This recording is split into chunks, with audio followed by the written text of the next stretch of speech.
युद्ध का आरंभ हो चुका है। ये इसके पूर्व में हम कह चुके हैं। प्रथम दिन जब पूर्वाह्न का बहुत अधिक भाग बीत चुका था, आप ये सब जानते हैं कि सूर्योदय से लेकर सूर्यास्त तक युद्ध होता था। तो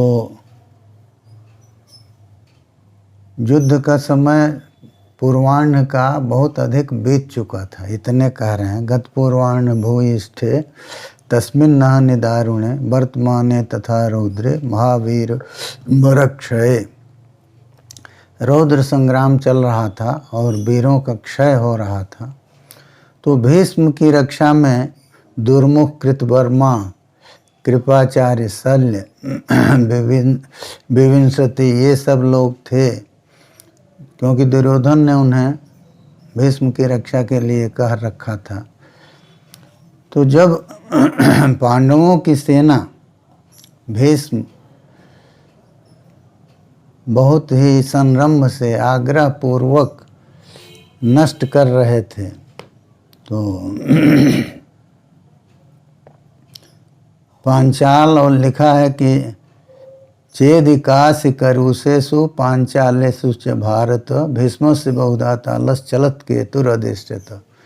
भीष्म का रथ चारों ओर चलता हुआ दिखाई देता था। वो शत्रुओं के सिर और उनके रथ, इन सब की किस तरह से अवहेलना कर रहे थे, किस तरह से काट रहे थे, इसको बताते हुए संजय कहते हैं कि मानो भीष्म नृत्य कर रहे थे, मानो बहुत ही आसानी से वो युद्ध भूमि में विचरण कर रहे थे और पांडव सेना का नाश कर रहे थे। इसको देख करके अभिमन्यु बहुत क्रोध में आए हैं और वो अपने रथ से भीष्म के रथ की ओर चले। उन्होंने ताल केतु जो भीष्म का ध्वज था उसको तीक्ष्ण बाणों से मार के गिरा दिया और भीष्म के साथ युद्ध करने लगे। भीष्म की रक्षा में जो वीर थे उनमें कृतवर्मा को एक बाण से, शल्य को 5 शीघ्रगामी बाणों से विद्ध किया और फिर इसके बाद प्रपितामह के ऊपर 9 बाण उन्होंने चलाया। तो 9 बाणों में एक बाण से ध्वज को नष्ट किया और दुर्मुख जो भीष्म की रक्षा में थे उनको भल्ल के प्रहार से, भाले के प्रहार से सारथी का सिर काट के चकित कर दिया। उनका धनुष उसने काट दिया अभिमन्यु ने और कृपाचार्य को खूब तीक्ष्ण बाणों से विद्ध किया। अभिमन्यु भी एकदम मानो नर्तन कर रहा हो, धनुष उसका आलात चक्र के समान दिखाई दे रहा था, माने हर दिशा में घूम के वो प्रहार कर रहा था। उसके लाघव को देख करके, माने बाणों को चलाने में तर्कस से निकालना, संधान करना और प्रहार करना, इसमें इतना कम समय लगता था कि उसको देख करके देवता भी प्रसन्न हो रहे थे। और भीष्म आदि जो महारथी हैं वो भी साक्षात अर्जुन मान रहे थे उस अभिमन्यु को। तो लेकिन भीष्म ने उसको रोकने के लिए 9 बाणों का प्रहार किया और उससे उन अभिमन्यु के ध्वज को काट दिया और फिर सारथी को भी 3 बाणों से मारा। इसी प्रकार कृतवर्मा भी, कृपाचार्य और शल्य, ये सब के सब अभिमन्यु के ऊपर प्रहार कर रहे थे, लेकिन वो थोड़ा भी इस प्रहार से कंपित नहीं हुआ। अकेले ही 5 महारथियों के ऊपर वह प्रहार कर रहा था। फिर हजारों बाणों से इन महारथियों के ऊपर बाण वृष्टि करके और अभिमन्यु जो है वो भीष्म की ओर बाणों का प्रहार करने लगा। उस समय उसका बहुत ही अधिक बाहुबल देखा जा रहा था, और क्योंकि बाहुबल की प्रगाढ़ता न होती, आधिक्य न होता, तो भीष्म को इस तरह से पीड़ित नहीं करता, भीष्म को पीड़ित नहीं कर पाता। इसीलिए दिया है कि भीष्म ने भी उसको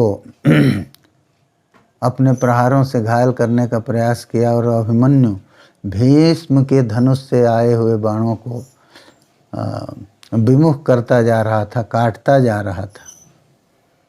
फिर उसके बाद भीष्म के धनुष को, भीष्म के ध्वज को 9 बाणों से उसने अपने प्रहार से दूषित किया, और उसके बाद उसको काट दिया। तब यह देख करके कि भीष्म का ध्वज गिर पड़ा, जमीन पर गिर पड़ा, यह देख करके सभी पांडव पक्ष के लोग बहुत प्रसन्न हुए। उस सौभद्र माने सुभद्रा के पुत्र अभिमन्यु के बाणों से गिराए गए भीष्म के ध्वज को देख करके भीम बहुत ही जोर से नाद शब्द किए। भीष्म ने जब यह देखा तो अनेक प्रकार के दिव्यास्त्रों का प्रयोग करने लगे, और उससे संग्राम की रौद्रता बढ़ गई। प्रपितामह भीष्म ने अभिमन्यु के ऊपर हजारों बाणों से प्रहार किया, और यह बड़ा ही अद्भुत दृश्य दिखाई दे रहा था कि इस तरह से अभिमन्यु भीष्म से लड़ रहा था, किंतु इस दृश्य को देख करके पांडवों के महारथी उसकी रक्षा के लिए आए, और अभिमन्यु को भीष्म से लड़के अभिमन्यु को अलग करने का प्रयास करने लगे। कौन से लोग आए भीष्म से लड़ने, उसमें दिया है कि पुत्र के साथ विराट आए, धृष्टद्युम्न आए, भीम आए, और सात्यकी आए, और कई देश के लोग आए। वे सब के सब जब वेग से भीष्म के रथ की ओर आए, तो उस समय भीष्म ने अपने प्रहारों से सबको घायल किया। दिया है कि सात्यकी के ऊपर उन्होंने 9 बाण चलाया, और एक बाण से भीम भी आए हैं, तो एक बाण से भीम के केतु को, उनके ध्वज को उन्होंने छिन्न कर दिया, काट दिया। तो उसके बाद भीम को 3 बाणों से विद्ध किया। नहीं, भीम ने पितामह को 3 बाणों से विद्ध किया। कृपाचार्य के ऊपर 1 बाण चलाया, और कृतवर्मा के ऊपर 8 बाणों का प्रहार किया। उसी समय उत्तर कुमार आता है, और वह मद्र देश के राजा शल्य की ओर बढ़ा है। वो हाथी पर सवार होकर आया था, तो शल्य ने उसके हाथी के अप्रतिम वेग को बाणों से बारित किया, लेकिन वो नागेंद्र हाथियों का राजा जो है, वो अपने पैरों से रथ को दबाकर उसके चारों घोड़ों को मार दिया। शल्य जब घोड़े मार दिए गए उनके रथ के, तो उस समय उन्होंने आयसी शक्ति का प्रयोग किया। आयसी माने ऐसी शक्ति जो लौह की शक्ति है, और वही शक्ति उत्तरांत करी है, उत्तर का अंत कर देती है। उस शक्ति से द्वारा उत्तर कुमार का कवच जो है वो भिन्न हो गया, माने विदीर्ण हो गया, और शक्ति जो है वो प्रवेश कर गई उनके शरीर में, और वो उसी से उनका प्राणांत हुआ।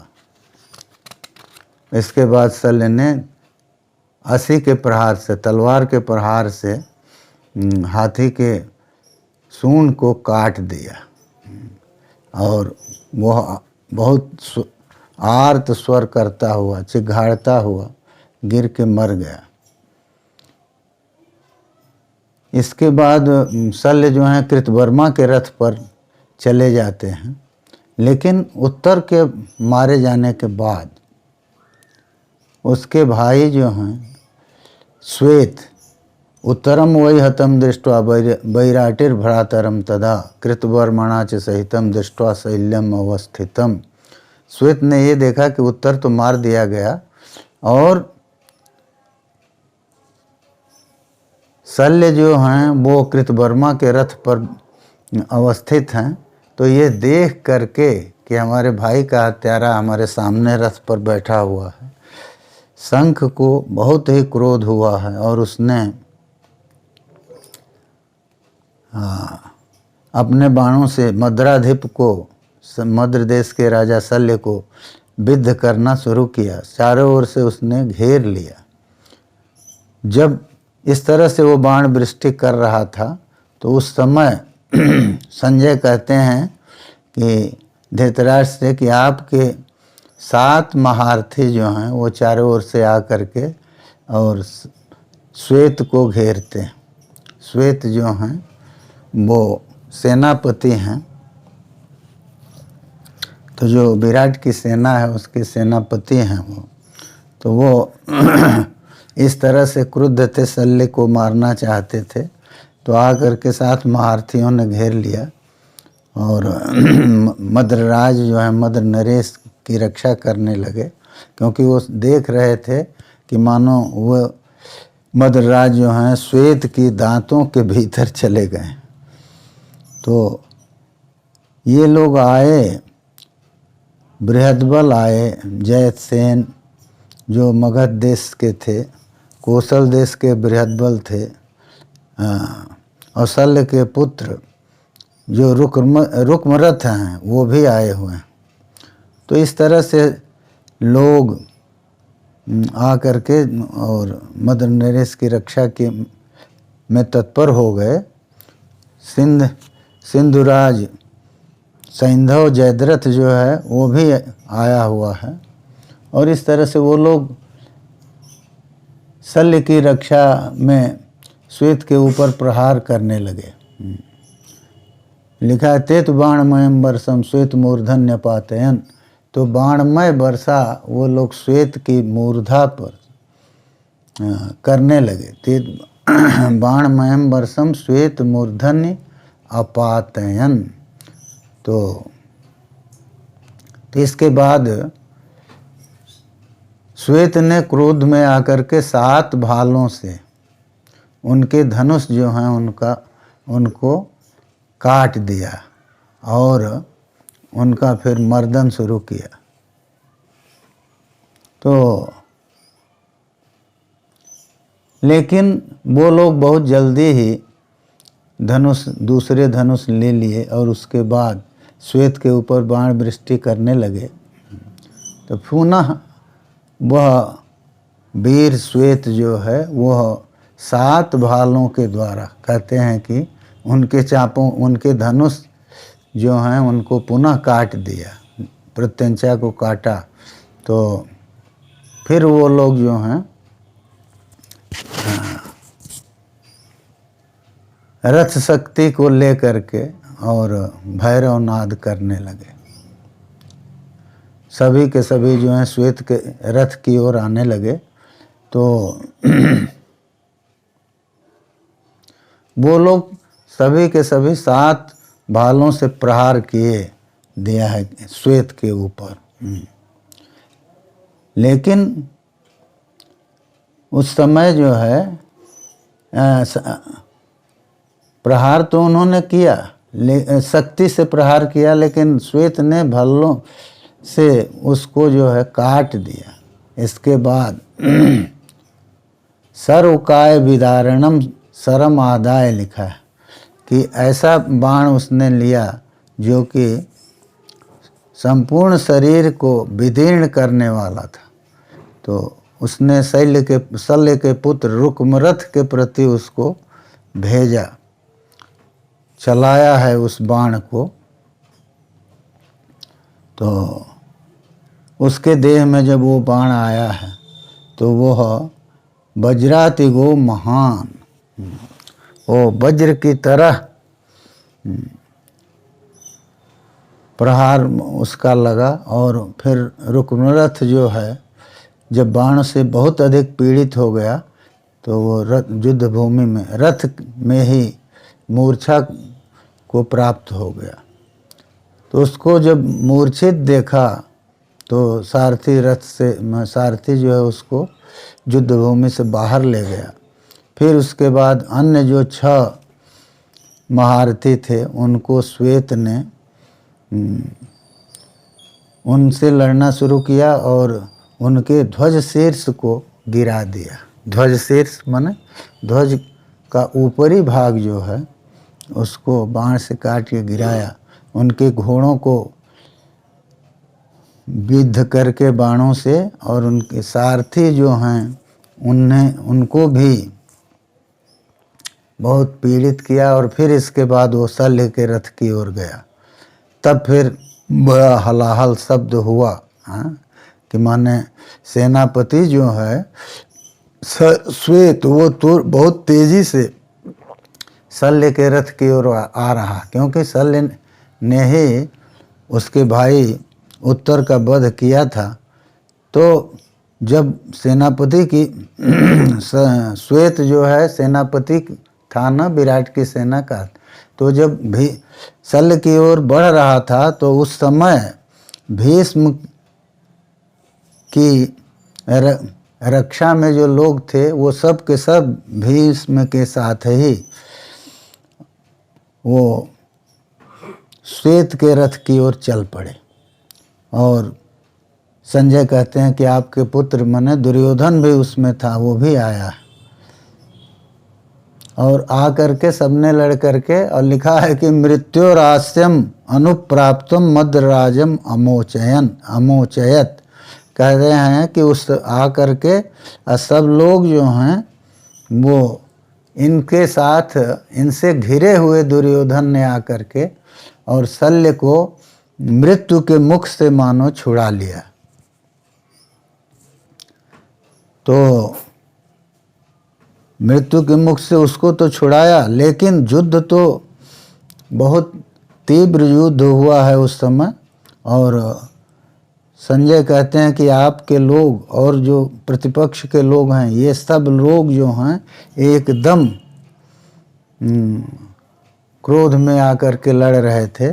कौन लोग लड़ रहे थे तो ये बताया कि सौभद्र, अभिमन्यु, भीमसेन, सात्यकी और अन्य लोग भी लड़ रहे थे। तो उनसे दुर्योधन के साथ जो लोग थे ये सब के सब वहाँ लड़ने लगे। लेकिन श्वेत तो मान लीजिए शल्य के रथ के पास पहुँच गए थे। तो उस समय धृतराष्ट्र पूछते हैं कि भीष्म ने क्या किया जब वो श्वेत वहाँ पहुँच गया था। तो भीष्म उससे लड़े हैं और श्वेत का वध किए हैं, श्वेत के ऊपर ब्रह्मास्त्र चलाए हैं भीष्म। तो इसको उन्होंने जब पूछा है तो संजय कहते हैं कि महाराज हम आपको सुना रहे हैं। देखिए हजारों क्षत्रिय वीर जो हैं वो सेनापति श्वेत को आगे करके, और वो सब के सब भी आ गए श्वेत की रक्षा में। और वो सब ये दिखा रहे थे आपके पुत्र दुर्योधन को कि हम लोगों का बल देखो तुम। तो इस तरह से तुमुल युद्ध हुआ परस्पर एक दूसरे के साथ। तो भीष्म ने, संजय कहते हैं कि भीष्म ने तो अत्यद्भुत कार्य किया। उन्होंने अपने बाणों से रथियों से शून्य कर दिया, और जैसे सूर्य उदित होते हुए अंधकार को एकदम समूल नष्ट कर देता है, उसी तरह से भीष्म अपने बाणों से, ऐसे बाणों से जो क्षत्रियों का अंत कर रहे थे, उनसे उन्होंने युद्ध भूमि को मानो खाली करा दिया। वीरों को जो है वो युद्ध भूमि में सुला दिया।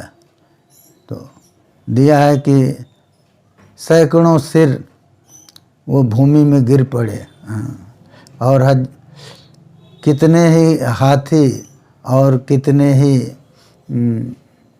रथ घोड़े ये सब गिरे हुए हैं। और वो एक प्रहार की उपमा दे रहे हैं कि जैसे वज्र जो है वो पहाड़ पर गिरता है तो उसके हिस्से को वो तोड़ एकदम विदीर्ण कर देता है, कोई उसको सहन नहीं कर पाता। उसी प्रकार से भीष्म के बाण वृष्टि को कोई सहन नहीं कर पा रहा था। तो केवल सिर ही सिर, सौ ही सौ दिखाई दे रहे हैं। और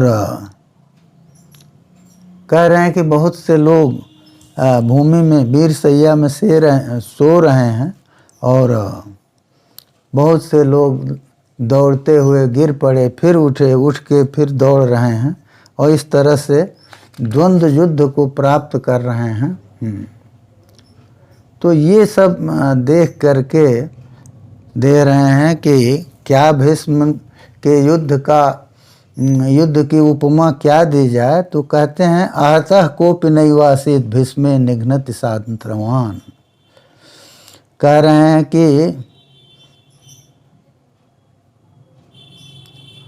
आहतः कोपि नैवासीत भीष्मे निघ्नति सान्त्रवान्। भीष्म जब शत्रुओं का वध कर रहे थे तो कोई भी आहत नहीं था। मतलब क्या हुआ कि जो मरे वो मरे, जो बचे भी वो घायल हुए हैं।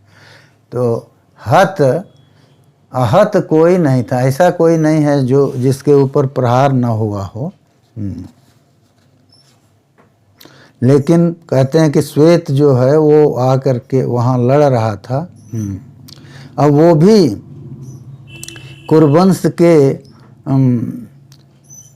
हजारों राजपुत्रों को और रथिकों को, रथ पर जो सवार होकर लड़ रहे हैं उनको, उनका बहुत समूह में वध किया। अपने बाणों से रथियों के भी सिर को उसने भूमि पर गिरा दिया। उनके छत्र और ये सब गिरे हुए दिखाई दे रहे हैं। तो ये दिया है कि इस तरह से लड़ते हुए वो भीष्म के पास पहुंच गया। और फिर जब भीष्म ने देखा, ये तो उनकी ओर बढ़ ही रहा था, भीष्म ने जब ये देखा कि ये श्वेत इस तरह से कौरव सेना का नाश कर रहा है, तो वो जो है भीष्म भी बड़ी त्वरा से श्वेत की ओर अपने रथ को ले आए। भीष्म को उसने अपने सरजाल से, लिखा है कि समवाकिरत, एकदम घेर दिया। और श्वेत को भी भीष्म ने अपने बाणों के जाल में फंसा दिया। वो दोनों ही एक दूसरे के पास आकर के लड़ने लगे। और भीष्म और श्वेत किस तरह से युद्ध कर रहे थे, तो कह रहे हैं कि परस्पर बधैषिणौ, दोनों एक दूसरे के वध की इच्छा से युद्ध कर रहे थे। कह रहे हैं कि एक दिन में भीष्म उसी दिन पांडवों की सेना को एकदम जला देते यदि श्वेत उसकी रक्षा नहीं करता। तो श्वेत कितना वीर था, इसी से आप समझ सकते हैं। लिखा है एकान्ना निर्दहेत भीष्म पांडवा नाम अनेकिनीम सरहि परम संक्रुद्धो यदि श्वेतो न पालयेत। यदि श्वेत रक्षा न करता पांडवों की सेना का, तो एक ही उसी दिन भीष्म जो हैं पांडवों की सेना को नष्ट कर देते, जला देते। किंतु श्वेत जब इस तरह से भीष्म को के ऊपर वृष्टि कर रहा था, तो कौरवों को चिंता हुई, क्योंकि श्वेत ने केवल सर्वृष्टि ही नहीं किया, लिखा है कि उसने भीष्म को युद्ध से विमुख कर दिया। पितामहं ततो दृष्ट्वा श्वेतेन विमुखीकृतं प्रहर्षं पांडवा जगमुः पुत्रस्ते विमना भवत्। कहते हैं कि पितामह को जब श्वेत ने विमुख किया तो उसको देख करके पांडव बहुत ही प्रहर्ष को प्राप्त हुए। और संजय कहते हैं कि आपके पुत्र दुर्योधन जो है बहुत दुखी हुए। इसके बाद दुर्योधन ने राजाओं के साथ जा करके और सेना को ले करके और पांडवों की सेना पर इधर टूट पड़े दुर्योधन राजाओं के साथ। और उन्होंने जिन लोगों को साथ लिया था उनमें प्रमुख थे दुर्मुख, कृतवर्मा, कृपाचार्य, शल्य, और ये सब के सब भीष्म की रक्षा कर रहे थे दुर्योधन की प्रेरणा से, दुर्योधन के कहने थे। लेकिन जब पांडवों ने देखा कि दुर्योधन आदि के द्वारा शंख जो है वो सभी राजाओं के द्वारा घेर लिए गए हैं और फिर ये दुर्योधन आदि जो है पांडवों की सेना का वध कर रहे हैं और भीष्म की रक्षा कर रहे हैं, तो फिर ये सब जब वो देखा कि ये लोग हमारी सेना का वध कर रहे हैं, तो दिया है कि श्वेत ने गांगेय भीष्म को छोड़ करके और फिर वो दुर्योधन की सेना पर प्रहार करना शुरू किया। और कहते हैं कि जैसे वायु जो है वो वृक्षों को अपने वेग से बहुत त्वरा में नष्ट कर देता है, उसी तरह से उसने कौरवों की सेना को नष्ट किया। और उन्हें नष्ट किया माने भगा दिया। द्रावयित्वा चमोम राजन वैराटिः क्रोध मूर्छितः। उसने सेना को जो दुर्योधन के साथ आई थी भीष्म की रक्षा में उसको भगा दिया। और फिर उनको विमुख करके सेना को और वीरों को फिर वो भीष्म के सामने आ गया। तो दोनों का आपस में फिर युद्ध होने लगा। तो ये युद्ध जो है वो बड़ा भयंकर युद्ध हो रहा है, वो चल रहा है। तो जब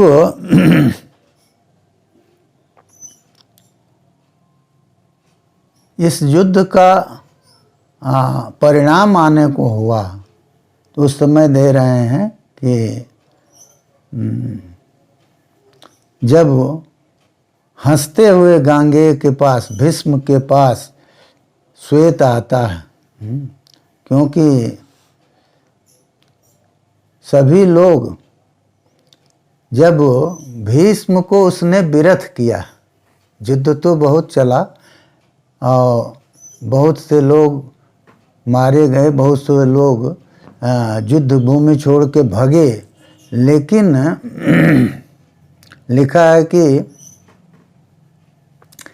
श्वेत ने क्रोध में आकर के गदा को खूब घुमा के और भीष्म के रथ की ओर फेंका है। तो जब वो गदा जो है भीष्म के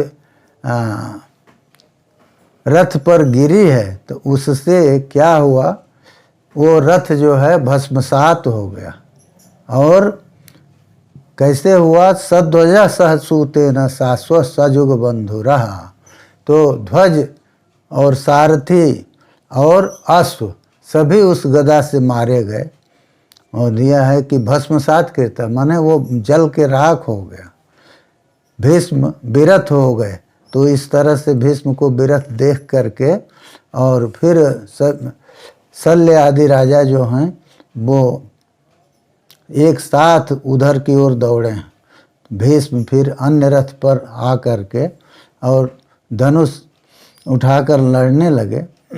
फिर लेकिन श्वेत तो मानो एकदम मृत्यु को सामने रख के लड़ रहा था और नहीं भीष्म के रथ को जला देना या भीष्म को विरथ कर देना, भीष्म की प्रत्यंचा बार बार काट देना, ये सबके बस की बात नहीं है। लेकिन श्वेत ये सब कुछ कर रहा है। तो फिर रथ को जलाने के बाद, गदा प्रहार से रथ को जलाने के बाद जब श्वेत पुनः आया है भीष्म के पास, उस समय आकाशवाणी हुई है। एतस्मिन् अंतरे भीष्म शुश्राव विपुलाम गिरम, कहते हैं कि इस बीच में भीष्म ने वो बहुत गंभीर वाणी को सुना, आकाशवाणी को, आकाशादिरिताम, जो आकाश से प्रेरित थी और वो आत्मनो हिताम, उनके हित में थी। आत्मनो हित संभवाम, भीष्म के हित के लिए वो वाणी की उत्पत्ति हुई थी। वो वाणी हुई कि भीष्म भीष्म महाबाहो शीघ्रम यत्नं कुरु सोवै एष ह्यस्य जये कालो निर्दिष्टो विश्वयोनिना। ये आकाशवाणी थी कि हे भीष्म, आप शीघ्र प्रयास करिए, क्योंकि यही इसके जय के लिए विश्वयोनि जो ब्रह्मा हैं उन्होंने काल निर्धारित किया। ये काल उसकी मृत्यु का है, तो इसमें आप प्रयास करिए। तो इस तरह की बात जब देवदूत के मुख से उन्होंने सुना भीष्म ने, तो उन श्वेत के वध के लिए फिर उन्होंने निश्चय किया। पहले उन्होंने श्वेत को विरथ किया, और फिर जब वो पदाती हो गया तो सहिता स्तभ्यवर्तंत परिप्संतो महारथा। तो उस समय सभी महारथी जो हैं श्वेत के ऊपर टूट पड़े हैं। लेकिन उसकी रक्षा के लिए सात्यकी, भीमसेन, धृष्टद्युम्न और अभिमन्यु ये सब के सब आ गए। तो ये सब के सब जैसे वहाँ दौड़ के आते हैं, तो द्रोण, शल्य और कृपाचार्य यह इनके साथ इन्होंने, भीष्म ने इनको, जो पांडवों के लोग आए थे, इनको रोका है। और फिर सभी पांडव जब निरुद्ध हो गए, माने उनको रोक दिया है भीष्म ने आगे बढ़ने से, तो श्वेत ने खड्ग लेकर के तलवार से भीष्म के धनुष को पुनः काट दिया। तो उस धनुष को हटा करके पितामह जो हैं देवदूत के वचन को सुन करके, और फिर उसके वध के लिए अन्य धनुष को लेते हैं और बड़ी त्वरा में उसके ऊपर डोरी जा जो है उसको चढ़ाते हैं, और फिर उसके ऊपर जो भीष्म के श्वेत के ऊपर ब्रह्मास्त्र का प्रयोग करते हैं। उस समय लिखा है कि अभिमन्यु ने पितामह ने अभिमन्यु, भीम, इन सब के ऊपर प्रहार करके और सात्यकी को भी बाणों से विद्ध किया है, क्योंकि अब इनको थोड़ी देर के लिए युद्ध भूमि से विरत करके और उस श्वेत का उनको वध करना था। तो इसीलिए लिखा है कि बाहर हित्वा शरीर घोरे श्वेत मेवा भी दुध्रुवे, अपने भयंकर बाणों से इन महारथियों को वारित करके और फिर वो श्वेत की ओर दौड़ पड़े। उन्होंने उस समय मृत्यु के समान बाण को चाप पर संधान किया है और उसको ब्रह्मास्त्र से संयुक्त किया, क्योंकि भीष्म सामान्य अस्त्रों से उसका वध नहीं कर सकते थे। तो इसीलिए आकाशवाणी के अनुसार उन्होंने उसका ब्रह्मास्त्र से वध करने का प्रयास किया, और वो ब्रह्मास्त्र का संधान करते हैं। और वो सर दिया है ना कि ब्रह्मास्त्रेण सुसंयुक्तम तम सरम लोम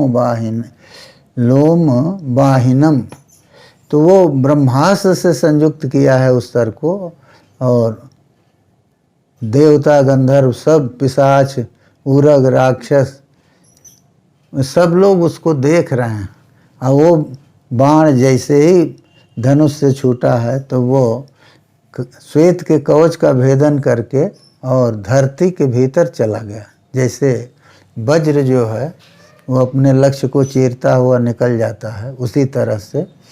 और देते हैं कि जैसे अस्ताचल को जाता हुआ सूर्य प्रभा को अपने साथ ले जाता है, उसी तरह से श्वेत के देह से उसके प्राण को लेकर के वो बाण जो है धरती के भीतर चला गया।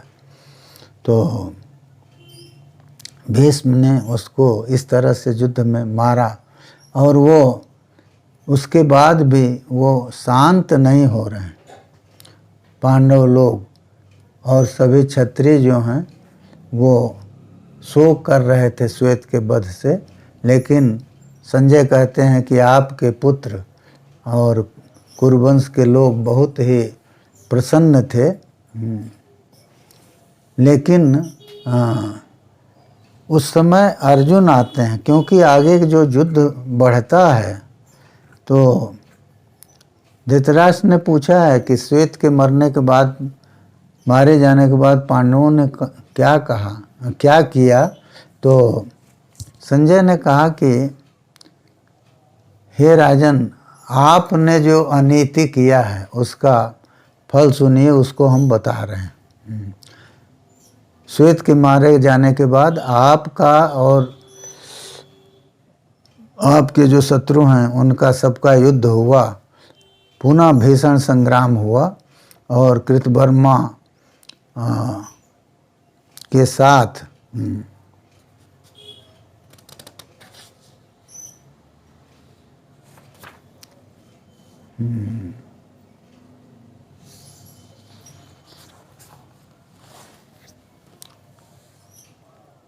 युद्ध तो वो कह रहे हैं कि पुनः हुआ और बहुत भयंकर युद्ध हुआ। अब इस समय कौन आया है सामने, तो कहते हैं शंख आया। शंख जो है वो एक इनके भाई ही थे श्वेत के, और वो आके और फिर उस लड़ने लगते हैं। तो वो लड़ते हैं, लेकिन पितामह ने पुनः ये निश्चय किया कि अब ये युद्ध जो है इसको समाप्त करना है, तो वो शंख को का भी वध करना चाहते हैं। शंख की ओर बढ़ते हैं तो अर्जुन उनको रोकते हैं, क्योंकि पूरी पांडवों की सेना जो है संत्रस्त हो गई है। तो ततोर्जुन संत्वरितः शंखस्यासीत् पुरस्सरः। शंख जैसे भीष्म की ओर बढ़ा है उनसे लड़ने के लिए, और भीष्म उसके वध की निश्चय करते हैं, तो अर्जुन जो हैं वो शंख के आगे आ जाते हैं। माने भीष्म और अन्य कौरव महारथियों के बीच में अर्जुन आ जाते हैं। और सब लोगों को ये बड़ा आश्चर्य हुआ कि अर्जुन आ गए। तो उस समय अर्जुन ने कहा क्या है, देखिए वो कहते हैं भीष्माद रक्षो यमध्येति ततो युद्धम अवर्तत। वो आए हैं सामने किस लिए, कहते हैं कि आज भीष्म से शंख की रक्षा करनी है। अब देखिए विचित्र बात है, आज रक्षा क्यों करनी है, तो रक्षा करनी है माने अर्जुन समर्थ हैं तब न कह रहे हैं, और तब वो आए हैं और उन्होंने रक्षा किया भी है। यद्यपि शल्य ने शंख के चारों घोड़ों को मार दिया है, तो लेकिन शंख भी वीर था। वो खड्ग लेकर के, तलवार लेकर के अर्जुन के रथ पर चला आया है, और अर्जुन के रथ पर आ करके फिर शांत हुआ है। तब भीष्म के रथ से बाण तो निकलते हैं। लिखा है कि भीष्म के रथ से जो बाण निकलते हैं उससे अंतरिक्ष और भूमि सब के सब व्याप्त हो गए, और पंचाल, मत्स्य और केकय आदि के जो वीर हैं वो उनको अपने बाणों से भीष्म जो हैं गिराने लगे तो उत्सृज्य समरे राजन पांडवम सव्यसाचिनम अभ्यद्रवत पांचल्यम द्रुपदम सेनयावृतम। कहते हैं कि अब उस समय अर्जुन आए हैं तो अर्जुन को छोड़ करके और भीष्म जो हैं वो चले गए द्रुपद की ओर। प्रियम संबंधिनम राजन सरा नव किरण बहून अग्नि नेव प्रदग्धानी बनाने शिशिराध्याय। और जा कर के द्रुपद के ऊपर भीषण बाण वृष्टि करने लगे। और उस समय भीष्म जो हैं वो उनकी वही स्थिति थी जैसे धूम रहित अग्नि की होती है, एकदम देदीप्यमान रूप में वहाँ जैसे दिन के मध्य में सूर्य रहता है उसी तरह से भीष्म वहाँ थे। और पांडवों के योद्धा भीष्म को देख भी नहीं सकते थे। तो सभी योद्धा जो हैं भय पीड़ित होकर के किसी त्राता को नहीं समझ रहे थे कि कौन यहाँ हम लोगों की रक्षा करेगा।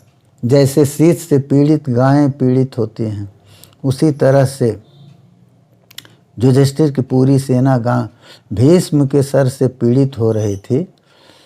लेकिन जब वो सेना पूरी की पूरी तरह निरुत्साह हो गई थी, हाहाकार मचा हुआ था, उस समय भीष्म को एकदम मंडल कार्मुक देखते हुए, मंडल कार्मुक का अर्थ होता है कि चारों ओर इस तरह से प्रहार कर रहे हैं मानो उनका धनुष जो है वो एकदम मंडल के आकार, मंडलाकार, गोलाकार दिखाई दे रहा, चारों ओर घूम के इतनी शीघ्रता में प्रहार कर रहे हैं। तो इस तरह से वो सभी दिशाओं को आच्छादित कर दिए थे। और पांडवों के जो वीर थे, पांडवों के जो रथी थे, उनको वो चुन चुन के मार रहे थे।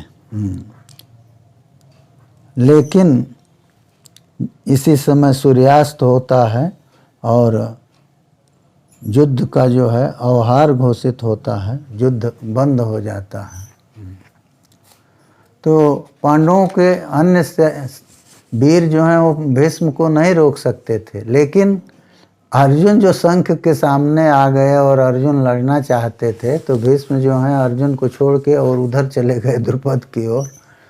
और वो अपना काम, क्योंकि भीष्म को एक नियत संख्या थी ना, उतनी संख्या उनको वध करना है। भीष्म प्रतिदिन इतना मारेंगे ये उन्होंने शुरू में ही कहा था, तो वो अपना काम पूरा करते थे। तो अर्जुन के सामने रहते उसमें बाधा आती और अब सूर्यास्त होने को था तो उन्होंने अर्जुन को छोड़ करके और उधर जाके अपना काम पूरा किया। बस यहीं ये प्रथम दिन का युद्ध है। तो इसमें माने उत्तर कुमार पहले मारे गए, उसके बाद जो हैं फिर श्वेत का वध हुआ है। और लोग तो जो मारे गए उनकी अलग बात है, लेकिन ये दो प्रमुख हैं। और शंख का भी वध करना चाहते थे भीष्म, लेकिन अर्जुन ने उसको उस दिन बचा लिया। बस चलो।